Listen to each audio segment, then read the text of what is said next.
What is happening, my good people? It is a Wednesday, hump day, March the 5th, in the year of our Lord, 2025. Not that you need to know the date and the year or the time of where we're at, as it is high noon. Depending on where you're at, you could be in the mountain time zone or out west to the few that may be jumping on the West Coast. So I, of course, as always, thank you so much for stopping by, passing by to get your fill on not only what's happening in sports, but also what's happening, period. Because these Wednesday live streams are going to be open for everybody, as you all know, back and forth. We're going to bandy about comments, open up the forum as far as what's on your mind, what is going on, what is happening, because the reason for these live streams is to have a connection with you guys, more so than when I do the podcast, because the podcast, of course, I record it, then post it for everybody to see. And as much as I appreciate for those who do subscribe, whether it is here on YouTube at JReels, or if you are more of an audiophile, you want to listen to it on Apple, Spotify, or whichever podcast platform that you choose, just knowing this every week, and who knows, I may expand over time. We've got to wait and see, and maybe even pivot for a different time frame, because I understand it's middle of the day, people are working, or people are going to work, or at work, whatever it may be. Could be a lunch hour where people are taking a few minutes out of their day. And granted, this isn't going to be anything close to the 5-hour live stream that we had there on Saturday, the anniversary, which, of course, I thank everybody who hopped on board then. But for right now, it's just to get an hour, maybe a little bit more, maybe even more than an hour and a half. Just depends on how the flow is going to go in the chat room with everybody that's going to hop on board. And again, I will continue to build this to the point where we want to have the discussion open for so many people to flood the chat room or the timeline or whatever you want to call it once we get that up and running. But I am grateful. I am thankful that you guys and gals are here. And of course, if you're not watching this live and if you're catching the replay, your voice, your comments, everything matters. So please do so, because whatever that you may listen over the course of the next hour, hour plus, etc., whatever it is on your mind, or if you have to say, wait, J-Reels, I think you're off base with that. Or you know what, I do agree with that, J-Reel, or whatever it is, please leave a comment. I'll follow up, because that's what I do to engage with everybody and to make sure that their voice is heard and their comments matter. So please do so upon the course of this live stream or the recorded portion of this, considering when you do get to view this. But what I'll do is, again, work the chat room, highlight your comments, make sure I put it up here on the banner for everyone to see as we go back and forth. You know how I do. This is actually now I think it's the 6th live stream that I've had dating back to January. Now, a couple of those I know I had to do it last week, pretty much a prelim and then a preview to what took place there for the anniversary show on Saturday. And then I did a couple of live streams before that, one which was impromptu, and then the other one was planned after the Super Bowl. But now, as I'm gaining some traction with this live stream and with this platform, especially here on YouTube, as I'm trying to expand that, as I've said before, and I'll say again, please get the word out to everybody. For those who are into sports, like sports, diehard kooks like us, or even just a casual sports fan that maybe wants to get some opinions and to get their feel or fix on what's happening in all the sports, you know I got you guys and gals covered. And maybe even a little bit different, as on the back end, I'll talk about Ask Wednesday. Now, I understand not everybody's Catholic, not everybody is religious, and to be honest with you, I'm not a religious person. I did go to Catholic school growing up, for those who care, for those who are curious. But Ask Wednesday is a day where, for a lot of people, whether they use Lent as that 40 to 45-day period to kind of reset and to give up something where they know it's been either a vice or something that has been long coming.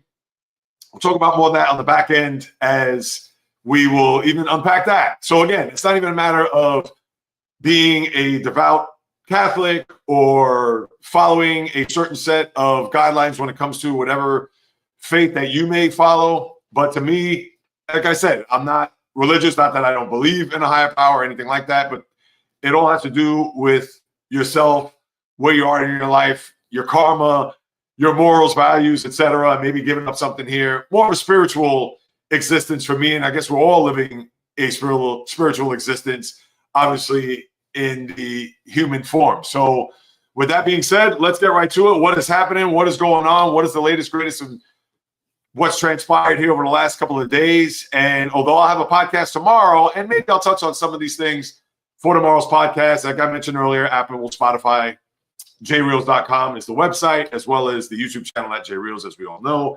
And I hear footsteps. Oh, I have my little puppy Kismet, who seems to be circling around like a little hawk over here. But with that being said, let's get to it. I got to start here. People, the last 24 hours, the psyche of the Maverick fan, but prior to that, the past 5 weeks, I can't even quantify, and I don't even know if there's ever been a stretch that the Maverick fan, or even any sports fan for that matter, has gone through what they've had to not only digest, process, get whatever vitriol, whatever the deep, dark feelings that they have inside based on the trade of Luka Doncic to the Lakers. And, of course, it had to be the Lakers. It could have been anywhere else. And even if it would have been to a team that plays on the moon, knowing that number 77 in blue and white is no longer going to be a part of their organization, and to have that trade go down. And, of course, we've talked about that, regurgitated it, et cetera. But there's now another layer that has to be added to this, because even with Anthony Davis, who had the one game where he had to leave with the adductor injury and has not returned since, and I believe that was, over 2.5 weeks ago. And then you had what happened 2 nights ago where Kyrie Irving goes down in the late in the first quarter, I believe, with, at the time, did not know, but it was a serious knee injury.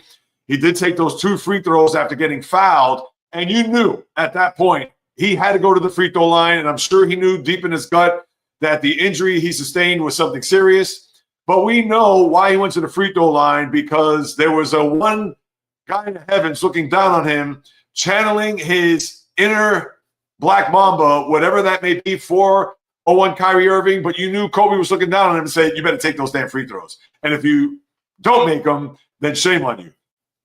Be it as it may, he did make both free throws. And if you watched his Instagram Live yesterday, he channeled his inner Kobe without saying it, and knowing that he had to make those free throws and there was a purpose for him to get onto the free throw line. And we all know that, yes, he connected, he converted, he made sure, hey, go show kids. Hey, you know what? Hey, let's get kids into the mix here. As he's tapping me, which he rarely does when I'm up here. Hey, kids. There you go. Yeah, this is my puppy Kismet. She's a Cavalier Poodle mix. So for those who are curious, and I see I have a comment there. Breaking news. Oh, is that right? Interesting. John, what's up, my man? How you doing? Jose Iglesias, huh? I know, Mr. Oh my God. You know what? I'm going to unpack that in a second. Let me finish with the Kyrie. But yeah, definitely going to get to that, because the Met fan, that is, Yeah, I definitely have something to say about that. But going back to Kyrie and yesterday with his admission of making those free throws and how important it was for him to do that. And now that it's been confirmed he has a torn left ACL, he's done for the year. And think about this. The last 5 weeks, you traded away your franchise player.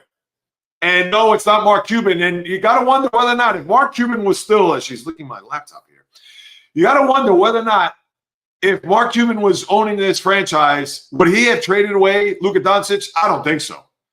And remember, he does have minority stake in the franchise, but he is no longer the guy. I believe Patrick Dumont is the guy who's now, and their family, who now has the reins of the organization. And I understand now it's going to go back to the trade, and we could talk about that till we're blue in the face. And yes, that is that is an enormous part of this whole equation and how this has unfolded here over the last month and change. And then for Kyrie to tear his ACL, which nobody could have ever predicted. Now, mind you, the coaching staff, led by Jason Kidd, they had arguably run Kyrie into the ground, considering since the trade, he has led the league in minutes, averaging almost 39 minutes a game. He's going to be 33 at the end of the month, I believe March 23rd, if I'm not mistaken. And for a guy who has had injury history with his knees, and a guy who, yes, has been healthy here over the last few years, but for the coaching staff to irresponsibly, and I get it, he is the guy on the team that maybe to justify the Luka trade and knowing that it was his team and for him to get the brunt of the minutes and the brunt of the playing time and to actually be the guy that's going to score since Anthony Davis has been on the shelf with that adductor strain. I mean, this was almost coaching malpractice. And when you think about it, it is ownership malpractice because, right, one more time, trade, blue in the face. I get it. We can't turn back the hands of time. We cannot say that, wait, can we get a mulligan and a do-over? Can we get Luka Doncic back? That's already over and out, said and done. But from the organization standpoint, and then I'll get to the fans, I don't care if Patrick Dumont just started following basketball when he owned the team or got the majority ownership of the team. You have to be shaking your head. You have to really think long and hard if you are Patrick Dumont that, did I make a mistake here? And sadly, the guy that's going to go is Nico Harrison, the GM, because let's face it, the GM, I understand, had made the trade, and for all the reasons that we talked about.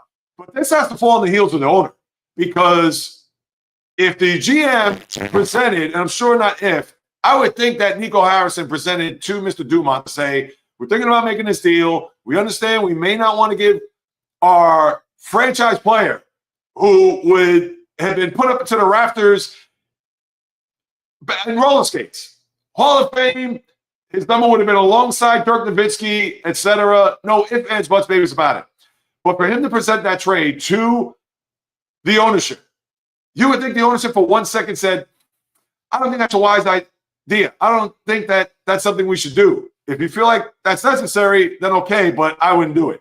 And that is going to be a fascinating storyline because somebody needs to unpack that, whether it's the Dallas Morning News or somebody from the Dallas-Fort Worth area, to find out whether or not the owner signed off. And off the top of my head, I believe he did, because the owner also bought into Nico Harrison's culture and defense wins championships. And the reason why they brought in Anthony Davis was because they needed a guy that was going to not only be a rim protector, but to instill some defense into that team, because as we all know, Luka Doncic is a human turnstile.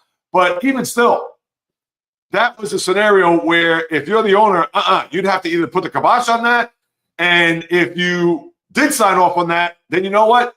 You cannot all of a sudden, not that he's going to be dismissed anytime soon, but if Nico Harrison, the GM of the team, doesn't win a title in these next 2 years, you can't let him go. You can't fire him. Unless Nico did that thinking whether you were duped or you had the rug pulled out from under you, then different story. But we understand that the final say has to go through ownership. So as much as Nico Harrison is going to be on the plank for this, I mean, there's no ifs, ands, buts, maybes about it. But you have to really think long and hard if you're the owner of that team. Why did I do this? And now it culminated into what happened there with Kyrie on Monday night. And again, nobody could have predicted it. It's nobody's fault. It's just awful luck, not even bad luck for that matter. And with Kyrie going to be on the shelf, you would think for probably even all of next year, considering when this injury took place. And even by the miracle of medicine and, of course, the advances of health and all the forms of rehab and things of that nature. Remember, Kyrie is 32 years of age. He's not a young guy as far as basketball terms are concerned. Now, think about Jamal Murray. Remember when he tore his ACL, what was it, a couple of playoffs ago? And he didn't really fully come back until their championship run in 2023. And I believe that was 2021 when he tore his knee, because he wasn't fully healthy until the Nuggets got into the postseason 2 years ago. And, of course, went to a championship and won. But for Kyrie, you'd have to think this is going to sideline him pretty much all of next year. Maybe if he gets the green light for the playoffs, but then what kind of basketball shape he's going to be if the Mavericks do qualify out west and maybe be a part of the top 8 for a shot and a chance for them to go on a long, deep postseason run. It's going to be highly unlikely. And if you're the coach, and for everything that you've thought about over the last month or so, knowing that, all right, we got Anthony Davis to go along with Kyrie, Klay Thompson, I get it, he's a shell of his old self, but we know on any given night he can light up the scoreboard and the score sheet with a bunch of threes. And yes, even their young players that also have to be factored in, especially on the front line, where their name is Daniel Gafford, Whether your name is Derek Lively, obviously Anthony Davis, not a young guy, but still part of that front court. I mean, this past month couldn't have been, as much as a nightmare it's been, you couldn't even imagine it being worse than that. And guess what? When you wake up this morning, it is worse than that. And now let's talk about the fan base, as I see some comments in here, and I'll get to those in a second. The fan base. Now, there is that underlying conspiracy theory that the ownership is thinking about moving to Vegas, where this trade with Luka Doncic, not to say that they did this intently to try to make their fan base disgruntled and then give them a reason to pack up and leave. I mean, that's going to be silly when you think about it. And who knows if the Vegas thing is going to come to fruition. If that's what they're going to do, then shame on them. They shouldn't have gotten into the basketball business if they had a design or even a thought to move a team that's been in Dallas since 1980, that has had its moments throughout their tenure or throughout their franchise's history. Granted, only 2 NBA finals, but one, as we all know, in 2011. And they do have the one player in Dirk Nowitzki. I get it. You could talk about the Rolando Blackmans and to a certain extent the Mark Aguirres, players like that who have been a part of that community, have been a part of that team dating back almost to the very beginning. But we all know when you think of the Dallas Mavericks, you're going to think of Dirk Nowitzki. And to a certain extent, Luka Doncic prior to this trade, of course. But for them to even think about wanting to move to Vegas, I mean, seriously, is this the reason why you're getting into the business? No. So hopefully that's not the case. But for the Maverick fan, to go back to them, I would not only be sick to my stomach, but I would almost have to think to strip myself of the blue and white and part-time green as well, to think, do I really want to root for this franchise considering what they've done here? And granted, the trade is monumental. The injuries you can't predict, whether it is the front court and obviously Kyrie here. You cannot. It is just, like I said, dumb, awful luck. But at the same time, this is a trade, as we all know, is unforgivable. And one that if you're a fan of this team, not to say you're going to jump ship to another team, because if your allegiance is to the Mavericks and the Mavericks only, you almost have to disconnect yourself from that team, and you could watch the NBA and root for the NBA, but that's like me saying, oh, I'm a Celtic fan, but I don't know, they moved to Germany or Egypt or whatever it is. I'm just being silly here, of course, people. But if they were to move, it's not as if I'm going to pick up another basketball team. It's not as if, all right, well, now my team's the Knicks or the Nets or the San Antonio Spurs. It's not. It's over. It's done. My investment is to the one team and the one team only. So I don't want to hear, as I'm getting texts here, I got to make sure. I don't want to hear about me, the Maverick fan, or any other fan jumping ship to another team or hopping on a bandwagon. No, no, no. If your investment emotionally, spiritually, etc., was to that one team, that's it. And to that fan base, my heart goes out to you. I feel bad. I feel awful. I can't even imagine what that city, even 5 weeks later, is still going through. And mind you, this is the toy department of life. This isn't something that's serious or something that's obviously impacting your lives to the extent where you're not earning money or you're not putting food on the table. Right. This is the, like I mentioned, it's the fun, it's the leisure, it's the toy department of life. But again, when you follow a team and when you're fully invested in watching this team, night in, night out, game in, game out, and for this to happen and for this to transpire, I can't think of another 5-week stretch in the history of sports for a fan base to actually have to endure, experience, and it is just literally bottom of your stomach to the pits of your gut that to even think about something like this happening, you couldn't even make it up. So I feel for you guys and gals, for the 5 Maverick fans that are outside of the Dallas-Fort Worth area. So that's where I'm going to begin here. Let's get to the comments here. My guy Dylan, and I'm glad you jumped on board because, no, absolutely.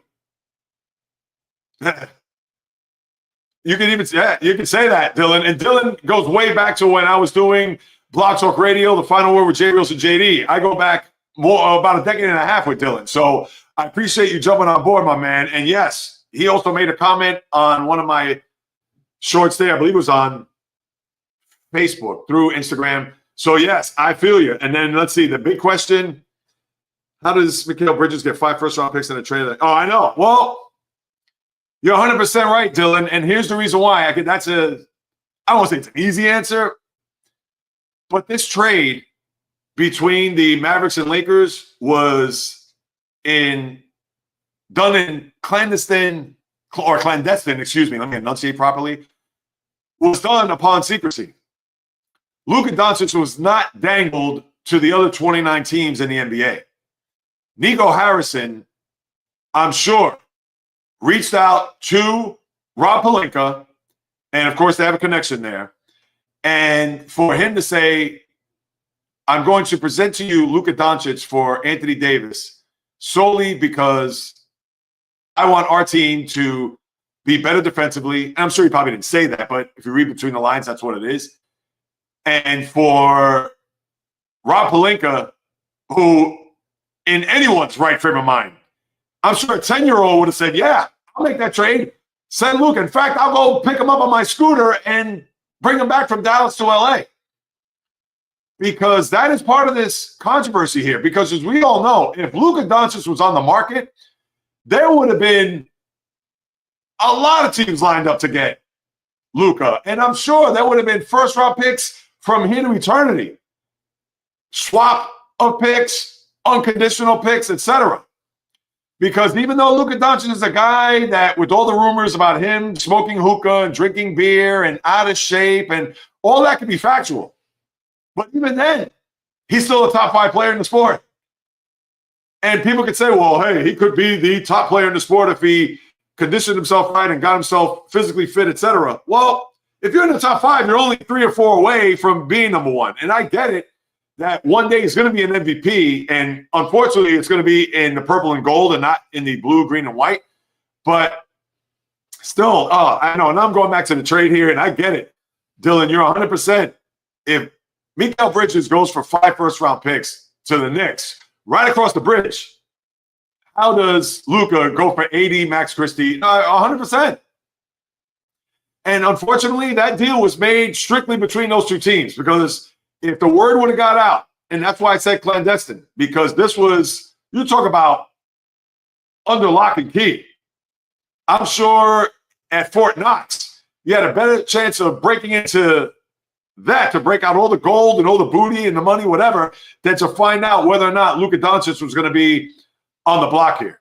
And again, the Lakers were the only team because Nico Harrison wanted Anthony Davis back, which obviously was high risk, high reward. And so far, it's paying off as high risk because of his injury history and the age difference. You got to throw that in the mix too. So just an awful job by the Mavericks here, no matter how you slice it, because of this trade. And yes, Bio, poor Dallas, but I know, Bio, you are dancing on the streets of LA, obviously being a big Laker fan that you are. And yeah, the only positive that Dylan says, Luka was in line to get 350, name any player. Well, it's interesting you say that, because maybe not so much this year, he has fallen off. And granted, full disclosure, there's Jaylen Brown, when he signed his $304 million deal after last year or 2 seasons ago, 5 years, making $60 million, was he worth that money? He is not. There's only just a handful of players in the sport that are going to be worthy of that. But last year, in his first year under that contract, he did not only deliver a championship, but he did win the conference finals MVP and the finals MVP. So I guess in year 1, it did pay dividends. But, right, we know, grand scheme of things, that's just an exorbitant amount of money for anyone to not necessarily earn, but to live up to. And let me see, if I have to think about other players, Supermax, I mean, we could go down the list. I mean, Giannis is a guy that obviously, I mean, we're talking about Embiid, and he's broken down right in front of our eyes, but that's something that the Sixers should have known. And I get it that a player that ilk who's won an MVP, and I believe he signed that Supermax prior to him winning that MVP, but it's going to be similar to quarterbacks in the NFL. It's market value. It's what they're going to get. Now, I get it when you have that second-tier player or even third-tier player that's going to get that type of money, whether your name is Jimmy Butler, for instance, where he's going to want to get that 2-year, 100 and whatever, $13 million extension. Seriously, is Jimmy Butler worth $55 million a year? He is not. But because he is, I'll say he's a top 25 player in the league. And although top 25 player in the league may not make 50-some-odd million dollars, but again, it's what the market is going to dictate. And even with Jimmy Butler at 36 years of age, by the time he signs that contract, I think, and for him to own up to that or live up to that when he's going to average what? Anywhere between 18 to 22 points a game. All right, he's a productive player, and we know he's a blood and guts glue guy, a stretch above that because he's not a superstar, but he's not a lunch pail guy. He's somewhere in between. He's a little bit above an average player, of course. He's an above average player, but he's not a supermax top 10, no matter how you slice it, all NBA type player. He's not. But unfortunately, he's going to get that money. I shouldn't say unfortunately. That's a bad thing. Unfortunately, from the standpoint of him living up to that type of money based on the production that he's going to have here over the course of that contract. And that's what it boils down to. And, yeah, in line to get. No, I got you, Dylan, 100%. It's just a shame that with everything we've talked about this trade and ad nauseum, and this is one that's going to be talked about forever in the history of this league. Because if Luka goes on and wins 2 or 3 MVPs after LeBron leaves and obviously wins a couple of titles, considering he's with the Lakers, and you know they're going to do whatever it takes to put a great team around Luka in order for them to get a championship, because we all know if you're with the Lakers, it's about titles. It's not about division titles. It's not about, we made it to a conference final. It's about winning the whole thing. That's the standard there in LA. And you would think before it's all said and done, considering he's what? I think he's turned – didn't he just turn 26, Luka, last month? Or I think he's turning 26 now, where Anthony Davis, I know their birthdays separate each other by a month or so. But nevertheless, the guy hasn't even reached his prime peak years of being that guy. And for those who reach their prime, knowing that he's had about, 5 All-NBA first teams to this point, and I'm sure he's going to have at least 5 more over the course of the next 5-6 years, barring injury, of course. I mean, the trade is a no-brainer.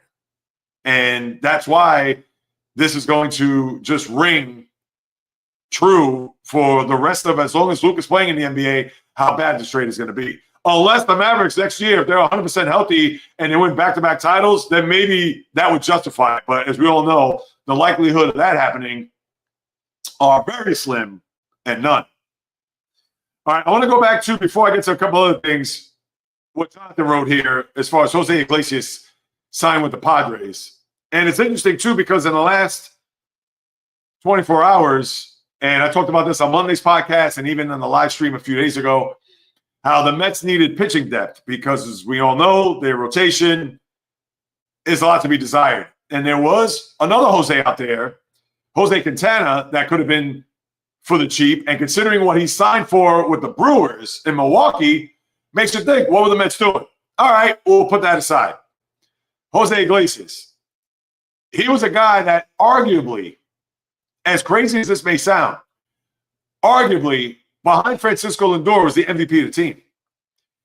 This is a guy who, as we all know, longtime Major League Baseball player, shortstop, journeyman, bounced around a million different teams, ends up with the Mets last year, played in the minor leagues, then came up, I believe, sometime in May. Then he had the Candelita song, Oh My God. That became the rallying cry for the team throughout the whole year. As you all know, the OMG. And he was a guy that hit well over 330 for the year. You want to talk about a glue guy. That was one, unselfish, is a guy who was sure-handed at short. Didn't matter where he batted in the lineup, batted near the top of the lineup before the end of the season. And one that was really, I don't want to say the heart and soul, but became one of the heartbeats of this team based on his play, based on the song, based on his leadership, etc. And now signs with the Padres. I'm sure it's a 1-year deal for whatever it is. And, Quintana induced. Yeah, no, the Brewers. And we'll get to the Brewers in a second as far as what that move means for them. But for Iglesias, I know that you have a lot of young guys on this team, and who knows who's going to make the team coming out of spring training, whether your name is Luis Angel Acuna, Ronnie Mauricio. Now, we would think, depending on the type of spring that Jeff McNeil's going to have, second base is going to be his. And unless the aforementioned Acuna or Mauricio are going to take over. And I think that's the reason why the Mets pivoted by not signing Iglesias early on in spring. And I know that they had a meeting, he and I believe it was David Stearns about 10 days ago or so. And who knows if there were rumblings about maybe that Iglesias would be back in the fold for the team then. But with the young guys that they have in the infield positions, I know it was going to be difficult for Iglesias to latch on. And even more importantly, he's a guy that has no options. Where if you do sign him, and let's say he starts minor league contract, he starts in the minors, and he comes up, and let's say he bats 210 and doesn't get any playing time, you can't send him back down. You're going to have to release him. And I'm sure that was a big reason in the thinking of the Mets ownership as to not bringing Iglesias back, because with Acuna and with Mauricio, you have options there. So let's say if they start off batting 210 in the first month of April, you can send him back down. You bring Iglesias in, and I know it's a little bit risky to sign him, and you're going to have to play him at the beginning of the year. Now, mind you, is he going to play second base over Jeff McNeil, considering that he's making, I know it's not a ton of money, but he's making $12 million a year? Because you're not putting Iglesias at short, you're not putting him at third, and second base is pretty much going to be his only option to play there. Now, yeah, I get it. You can bounce him around, give Vientos a day off, or have him DH. You put Iglesias at third, or McNeil a day off. You put Iglesias at second. You're not going to have Iglesias as your designated hitter. I'm sorry. And Lindor, he's going to play anywhere between 158 to 161, maybe even a full season, Alonso last year, unless the back starts to act up like it did last year. And even then, he gutted it out, as we saw in the postseason. But that's the reason why Iglesias didn't come back. Now, yeah, as a Met fan, does it suck? A little bit. But I can't sit here to think that, oh, why didn't the Mets sign him? Oh, this is a disgrace. Oh, he was a heart of our team last year, so on and so forth. It would have been great. And I get it. It's a new year. You can't run back to oh my God theme, even though I'm sure they're going to kind of keep that maybe in an oh my God 2.0, because I'm sure you've seen some of these signs there in spring training, especially when Juan Soto hit that home run in his first at-bat, where it was Soto, oh my God, OMG. So who knows what they're going to do there this year? Who knows what's going to be the theme song, the rallying cry, etc. But I kind of like that because it does show a little bit of an identity with this Met club. But last year was last year. This year's this year. And with Soto there, as you saw there yesterday in the game against the Marlins, all the Latino players that were all joking around and doing whatever it was there in the corner of the dugout, they're building camaraderie. Hopefully that's not just with them. I get it. The Latinos are going to connect with one another, but hopefully that permeates throughout the clubhouse, and it's not just pockets and cliques and things of that nature, because you don't want to have that separation in the clubhouse. And we get it. Friends or teammates are going to connect with certain players, maybe more than others. Understood. But the main thing is that you want this team to be together, especially when the chips are down, especially when they're going to go through losing streaks and tough times. So obviously, we haven't even come close to the regular season, which begins 3 weeks from tomorrow. So, and Jonathan writes here, yeah, I hear you. I hope so. And hopefully that fat wallet means that he has a big 2025. He's going to opt out, and then the Mets are going to have to fork over the big bucks at that point. Now, that's from my lips, in this case, to the baseball god's ears. So let's see what's going to happen with that. And what Bio said, and do supposed to, as he did, good pickup by the Brewers. Now, listen, the Brewers, as we all know, they won a division last year. We saw what happened there in the postseason against the Mets. And the Brewers are a team that, despite the fact of them winning a division, they work like a small market team. And granted, they have players on the team that's making not a ton of money, but a lot of money. Jackson Chourio, the rookie who got a big deal before, I believe, when he turned 18, and they got Reese Hoskins for a year, always making $17 million. And they let Willie Adames go. So it just goes to show you that they couldn't bring back one of their own as he signed with the Giants. So the Brewers, in a division that is wide open, because the Cubs, with their reinforcements here in the offseason, whether it's their rotation, their bullpen, and bringing in Kyle Tucker. Maybe they could be the favorites come the start of the year. The Cardinals, they're a little bit in flux right now, knowing that Goldschmidt is gone and Arenado. There could be a trade offer before it's all said and done. Maybe not now, but you would think at the deadline come July. So I don't know what the Cardinals have in their tank as far as the big season ahead. Pirates still young. Yeah, they got a good pitching staff led by Paul Skeens, but are they going to be a threat in the NL Central? So it's wide open. So anybody, I'm not going to say anybody can come out of that division, because do you think the Reds or the Pirates, when it's all said and done, are going to be fighting for a wild card, or even a division for that matter? I don't think so. But stranger things have happened. And with the way the Centrals work in both leagues, the AL Central, to me, is just as wide open, because the Guardians, they made a bunch of moves, trading Josh Naylor, Andres Jimenez, two guys that were a part of their lineup day in and day out, and now they're no longer there. And, yes, they could bring in rookies, and they could bring in guys that certainly could have big years and surprising years. But those teams in those divisions are not built like the AL, NL East, or the NL West in particular. AL West, we've seen the Astros obviously go through some personnel changes, and now you're going to have Jose Altuve play left field. I don't know about that, but that's for them to worry about, not necessarily for yours truly. So you got that going on there with the baseball. All right, I'm also going to go back to another basketball thing here real quick. The Phoenix Suns, I know last night, if you didn't see, Kevin Durant with a little I don't want to say tete-a-tete, that's too strong, but it seemed to be a rift between he and the coach, like Budenholzer, where Budenholzer grabbed his forearm and then he just shrugged and walked away. As I splashed myself, look at that. Water's attacking me here. Got cool. Maybe even the puppy aloe cool. She's still here, by the way. If you can't see, you can see, I guess, at the bottom of the screen.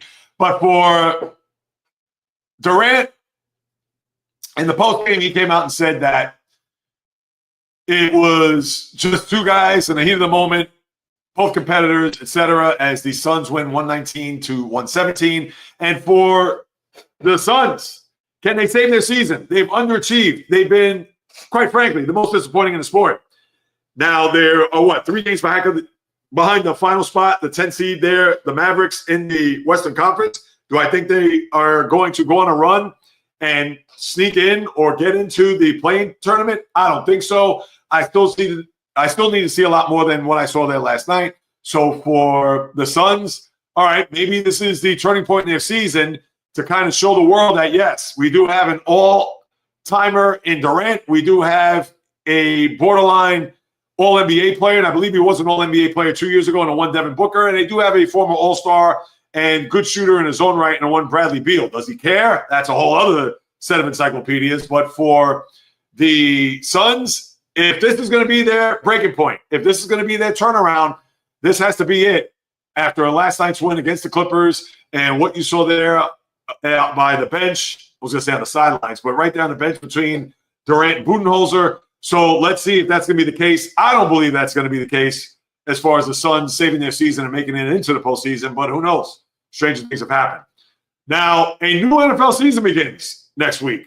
That's right. In quotes, NFL season.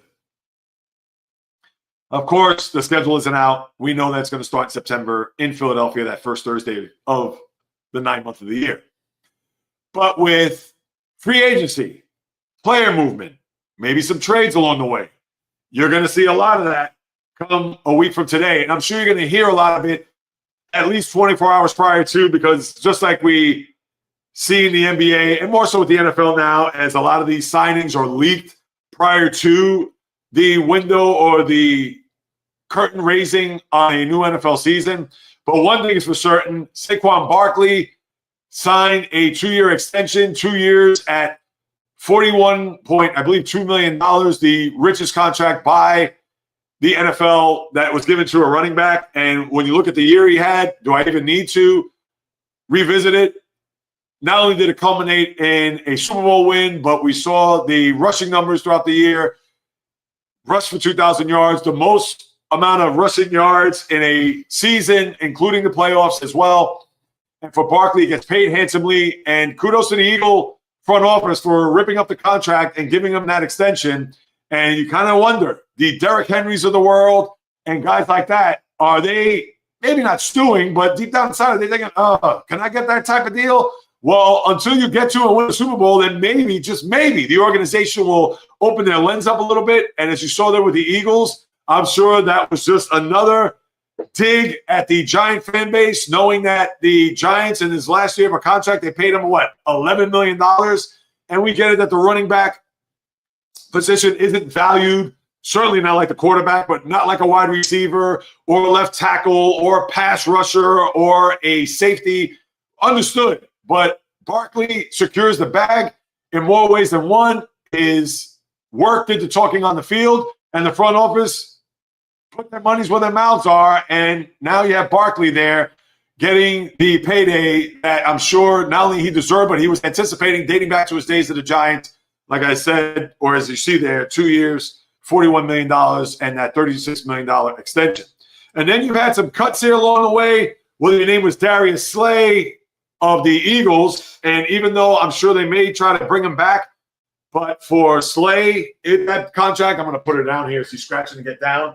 Hopefully she doesn't do her business, because sometimes she does that. She's only 2 years of age. I know too much information. But with Darius Slay, and for, let me see where she's at. Oh, she's behind me.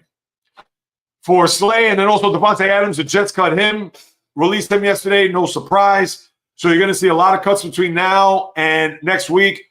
And you also have a scenario where the Bears, who are stocking up on offensive linemen to make sure that Caleb Williams is protected and is upright there in the Windy City. Not only did they trade for an offensive tackle there with the Rams, but they also traded for Joe Thuney, the two-time back-to-back first-team All-Pro from the Chiefs, which I find very surprising. Now, kudos to the Bears. They only gave him a fourth-round pick. Now, Thuney is 32 years of age, so he's getting up there, but still a very productive player based on his 3 straight Pro Bowls and his 2 first-team All-NFL Pro nods. But as you saw in that Super Bowl, how Patrick Mahomes is running for his life. And all right, Joe Thuney may not be John Hanna. Look him up for those who aren't familiar with John Hanna. But for a Chief team that needs all the offensive help that they need, especially on the offensive line. And why did they all of a sudden think that Thuney, who's not going to get a boatload of picks coming back, I understand. But why were they so quick to get a pick? Maybe this had to do with a fiscal standpoint, knowing that the team is pretty much cash-strapped. When you're paying Patrick Mahomes what you're paying, when you're paying Chris Jones what you're paying, when you're paying Trent McDuffie, and I'm sure there's a couple other players that I'm missing here that are mainstays on that team that they're going to need to keep in tow. Travis Kelce, I'm sure he's getting paid handsomely, but he's not breaking the bank considering where he's at in his career at 35, 36 years of age. But it certainly did make me think, wow, knowing what you saw in that Super Bowl and how that offensive line was Swiss cheese, they were just quick to trade off Thuney to the Bears. To me, it has to be fiscal. No other way than that. So the Bears get another pillar to the offensive line, and kudos to them.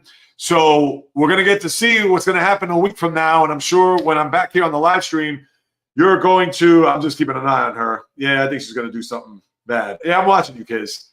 I know. This is what happens. Live stream, anything can happen here. I can't predict. I can't figure out what's going to go on here between me and the puppy. Usually she's pretty good, but, yeah, I think she's going to do her business over there. So, all right. I'll just have to worry about that and clean that up later.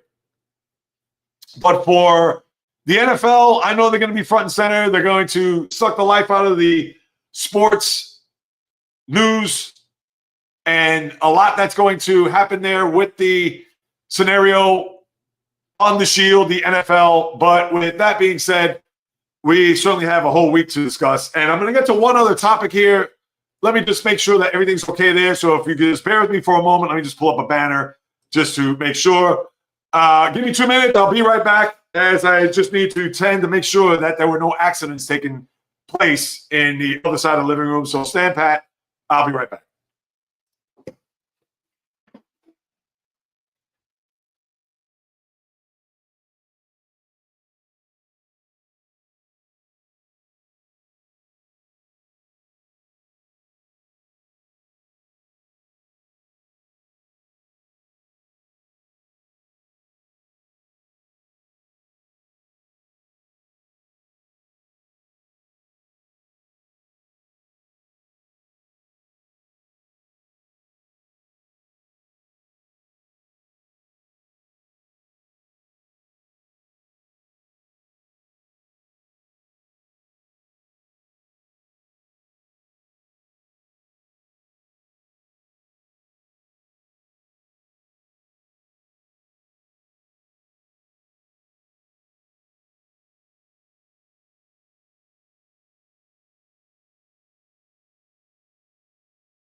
All right, disaster averted. So thanks for being patient there as I just had to take care of the poor pup, and I'll spare you the details. So with that being said, let's see what else I got for us today. I got one other thing before.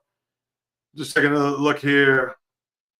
Yeah, Kelsey. Nothing else has popped up here in the world of sports. So one thing I'll get to here, and who knows, maybe I'll sign off after this, unless there's anything else that's on your mind here for today's live stream as I get back to that. Now, today is, wrong one. There you go. Ash Wednesday. And as I mentioned at the top, not religious, although very spiritual. Obviously, it's about what you have inside, how you carry yourself, character, etc.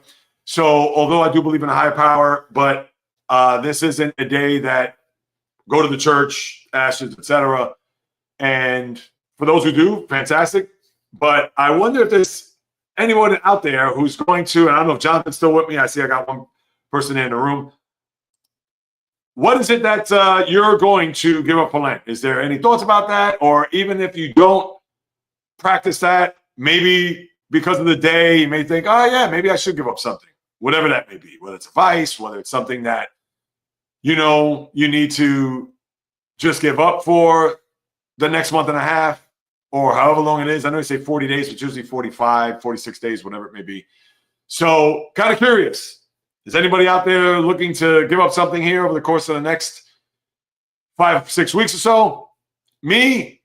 Now, because this month of March is always a big one for me, end of the month I celebrate a birthday, so usually I challenge myself every day throughout the course of the month, and also with a couple of other things that I have planned. Now, I haven't started off on a couple of things, more so when I think about my well-being, mental, physical, spiritual health, etc., because all that ties in. So when it comes to either exercising or when it comes to cutting back on stuff, so there isn't one thing I'm going to give up here between now and Easter Sunday. I've actually given up a few things from now until the end of the month, and that may bleed over into next month. In fact, last year, I'll never forget, my birthday actually fell on Easter Sunday. So I thought this would be a time for me to give up something in particular. And there was a couple of things I gave up. One was no fried food. And the other was it no alcohol? Yeah, I don't think I had a drink throughout the course of that time frame. And I have to go back because I know I vlogged about it last year on the channel here at YouTube. Shameless plug. But yeah, I didn't want to have to do anything with fried food. And I'm not a big fried food eater to begin with, but, you know, I have my French fries every now and again. And I knew that as long as I stay away from that, or donuts, you know, donuts are obviously fried. And it didn't matter. As long as they weren't deep fried, or even if it was just like tempura, just fried in oil, I wanted to steer clear. And this time around, yes, I'm staying away from the fried food. And I haven't had since, and it's only since March 1st, I haven't had a drink, so today's the 5th day. No fried foods, obviously, since the start of the month. I also want to run. I'm a big runner. I love to run, and I have big ambitions for that. Maybe I'll unpack that more next week, because I did put a number as to how many miles I want to run this month, and it is pretty lofty, and I have not gotten started. But I will, and if you would like, on Instagram, I'll put it up on my Instagram story as to tracking my progress throughout the course of the month. For those who are interested, I get it. People are like, Jay Rios, we don't care about you running. Who, whatever. And, Bio, that's an interesting, I'm going to get to that in a second. And I read something about that. I didn't know that he was behind it. So as far as me doing those things throughout the course of the month, not only do I want to, of course, abide by them, but stick to them and have them play out, come to fruition, etc. Because on a day-to-day basis, if we're not pushing ourselves, if we're not trying to be better, just like the T-shirt says, and I know this is by accident. I didn't put this on to kind of use this as a tie-in to Ash Wednesday or to what to give up, etc. But it is about being at least 1% better every day. Shout out to my guy, Alex, down in Miami, Fit Express MIA. As you can see there, the lower part. Yeah. Fit Express Miami, personal trainer, etc. So when it comes to trying to better yourself, trying to do the right thing, all that, and yes, we could want a lot of things. We could strive for this. We could wish for that, hope for that. Yeah, it's all well and good. And even think about it till we're blue in the face. But if you don't actually go out there and do it, execute it, etc., then it's just going to be that. It's going to be a thought. It's going to be a dream. It's going to be a hope. It's going to be all that. So, yeah, with all the stuff that I've started to do here over the first 5 days, and I plan to continue to do, and not only just for this month, but also beyond, it's kind of, this is my reset month. Even though when we look at the new year, January 1st, that's kind of the month that, or kind of the start of the year to do everything from scratch, start anew, etc. But American men, what's going on? Thanks for hopping on board. I appreciate it. And when you also have a situation, yes, Val, I know the Warriors did win yesterday. They played the Knicks, in fact. We could talk about that also in a moment. My day is fine. I can't complain. I'm over here talking about Ash Wednesday and what people are going to give up for Lent. So me, I'm not giving up anything. I was just referring to things that when I look at the month of March, for me personally, it means a lot to kind of get myself back on the beam. Spring is forthcoming. Warmer weather is coming, although we're still going to have some cold days here in the Northeast, but you can kind of get out of that funk of just the brutal cold days, and it's starting to get dark after 6 o'clock now, so the days are getting longer. And by the time we get to Saturday, when we turn the clocks up, we'll get that extra hour, maybe not of sleep, but daylight, which I always look forward to. So when it comes to this time of year, it's important. So I always look at this day as, or this month, as my reset month, and build on that to go through April, May, into the latter part of spring, summer, etc. So I'm not necessarily giving up anything, but I know I have given up a few things here to get myself refocused, to reframe my perspective, and know that there's work to be done.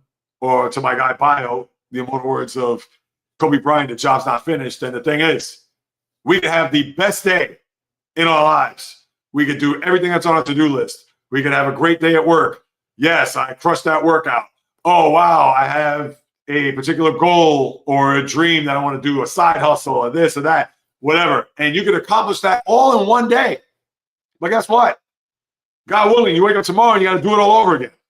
So just because you've had that one great day, and yes, you want to carry that momentum to the next day, but you still have to get up and be as focused and as sharp and as determined and have that discipline, because we all know motivation comes and goes, to want to do it again. And that is the bottom line. So that's where I'm coming from here. Ash Wednesday. I don't know if people are giving up for Lent, etc. So just to throw that out there. Before I get to Val, and kudos to you for hopping on board. I don't know if he's still there, but Bio, Dana White, starting a new boxing league. I think that's the one with the Saudis, right? Isn't that called TKO? I thought I saw that. And I didn't read the article. I just saw the headline there. TKO with the Saudis. So this is, I think, what is this going to be, the Live Golf League for boxing? Now, sadly, boxing is a far cry from what it once was. Now, what's going to be interesting is that will this new league, is this a thing where are they going to take the likes of Canelo Alvarez, Gervonta Davis, Terrence Crawford, I won't even say, I guess Alexander Usyk and Tyson Fury, are they going to take those fighters and put them in their league, and therefore they won't be able to fight for an IBF, WBA, WBO championship belt? I mean, that's the one thing that I'm going to look at here, if that's the case. So you know what? Let me see if I can pull that up real quick, just so I can make sure that that is what we're referring to. Boxing. Yep, there it is. TKO Saudis join forces, which I saw, but now I see Dana White there. To TKO Group, the parent company of WWE and UFC, is joining forces with the Saudi General Entertainment Authority to create a new boxing promotion, announced Wednesday. Yeah, how Dana White says he will fix boxing. Well, listen, if they can fix it, great. But what does this mean for the sport from the regards of the promoters, whether it's Golden Boy, whether it's Bob Arum, Don King? I mean, is Don King, what's going on with him? In fact, now that I think about it, Don King, is he still promoting in this day and age? I mean, he is. Listen, he's 93 years old. I just pulled that up. I know he's not out there like he once was, considering he's 93. But you know what? He actually doesn't look too bad based on this one video. But yeah, he's not going to be out there promoting like he once was. And I'm sure Don King Promotions, they're still out there. Somebody else is probably running it at this present moment. But all right, let's see how he's going to fix it. Because boxing, they not only need an overhaul, they need a makeover. They need anything and everything you can imagine. Facelift, a butt lift, a calf lift, you name it. Whatever it is, boxing needs that. And I get it that there are some stars there that we could at least wrap your arms around, but the sport on a whole, let's face it, it's on life support, as I talked about there on Monday in light of the Tank Davis Lamont Roach fight. So that's what you have there. And I think that's what I got so far. Yeah, I guess I could pretty much land this plane. So I was looking at see if there's any other comments, nothing else that's going on in sports. We are still in that lull in the Sports Dead Zone Part 1. And we're probably going to be like that for another couple of weeks until you get the March Madness going. And I know Auburn lost last night. They lost to Texas A&M. That's no harm, no foul. They're still going to get a 1 seed. Now, barring them falling apart here, but I would still think they'll get a 1 seed in whatever region. I don't know if they're going to be number 1 overall. That could, and I still think they'll be number 1 overall, even if they run the table the rest of this regular season, even if they get to a conference final, they'll still be ranked in a region and maybe even number 1 overall when it's all said and done. But as we know, college basketball right now, you just got to get through next week. Selection Sunday's a week from this Sunday, and then you'll have your first 4, Tuesday, Wednesday. The tournament in earnest will begin. Think about it. 2 weeks from tomorrow. And then you'll have everything that will surround those 2 days, 16 games, wall to wall, from high noon till about 1 a.m. Thursday and Friday. I mean, it doesn't get any better than that. But Auburn, even with their loss, they're in good shape. I don't think they're going to lose their grip on a 1 seed and even a 1 overall, barring them losing another game before the weekend. Obviously, as the regular season will conclude on Sunday, and then you have the conference tournaments next week, and we'll see how that goes at that time. That'll do it, my good people. As always, thank you so much for stopping by. Carving out precious time out of your day to listen to what it is I have to say, what goes on in the world of sports. As I mentioned before, please subscribe, like, leave a comment here on YouTube, as well as those who are watching the replay. Please do the same. I would sincerely and gratefully appreciate it. And also, Apple, Spotify, the platforms to listen to the podcast, which will be tomorrow. You'll get some of what you've watched here. Maybe I'll expound on a couple of other things in reference to those topics that I discussed. But if you want to get your fix on sports, this is the place to come to. A little bit over an hour, nothing but sports talk and all the sports. Jonathan, thank you, my man. Thank you very much as always. I truly appreciate it. And it goes without saying how much it means to me that you have not only stopped by today, but also Saturday and all the other live streams too. So thank you so much. And again, podcast tomorrow, released around lunchtime, 12 to 1, around the time you get these live streams. And of course, the live stream will be in effect each and every Wednesday at this time, 12 noon. Now, as time goes on, I may pivot, I may move the day, but you'll be known well in advance if I'm going to do that. But I'm going to stick to Wednesdays at 12 noon for sure, as we now embark on this journey to discuss sports, discuss whatever's on your mind, and hopefully gain a bit of a groundswell for those to hop on board and to chime in and to share their thoughts, etc., because that's what this is all about. Connecting with the people that I engage with the people that take the time to watch me, listen to me, etc. This is why I do this, because on the podcast, like I mentioned at the top, the podcast can't really do that. Yes, once I post it, people want to make a comment about what I said or have a certain theme, congratulatory, or maybe they didn't like what they heard, whatever, but that's okay and that's fine. Any comments? That's what I'm here for, to engage. But to have this live stream, to have everybody together to chop it up and talk about the hot topics of the day, sports-wise, whatever, in this case with Ash Wednesday, you know that I will be present. I will be here, barring my little be right back moment about 15 minutes ago. But with that being said, again, I appreciate you all. Thank you so much for carving out precious time. If you want to hit me up on Instagram, TikTok, or Facebook, the J Reels Podcast, Twitter, JReels1, just the number, or the old-fashioned way, the jreelspodcast@gmail.com. I'll be more than happy to follow up with you guys and gals, because whether you do or do not know, this is what I love to do, people. Sports, in the blood, in the DNA, as I like to say. Talking sports is birth, pretty much. With nothing but fire, passion, energy, fury, with my thoughts, opinions, critiques, praise, analysis, feelings on anything and everything that happens on the world of the diamond, ice, gridiron, hardwood, golf course, racetrack, tennis court, boxing ring, octagon, you name it. From my lips to your ears, from my heart to your soul, from where I am to wherever you are, the J Reels Podcast and yours truly will always come correct, direct, and in full effect. From the South Bronx, the South Beach, the South End, the South Pacific, and all points beyond, peace, love, and God bless everybody. And until tomorrow on the podcast, and until next Wednesday on the live stream, on the flip, baby.